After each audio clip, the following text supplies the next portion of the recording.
Pang-anim. Noong grade 10 kami, 5 kaming magkakaibigan na laging sabay umuuwi.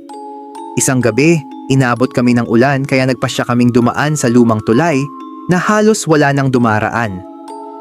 Habang naglalakad, napansin naming parang 6 na ang anino namin. Akala namin, epekto lang ng ilaw ng poste. Pagdating sa kabilang dulo ng tulay, biglang nagsalita si Mark.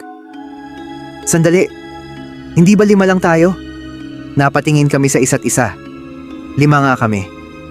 Pero may isa pang taong nakatayo sa pinakadulo ng tulay. Nakasuot siya ng basang puting uniforme.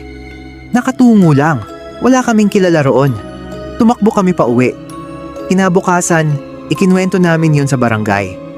Tahimik lang ang isang matandang lalaki.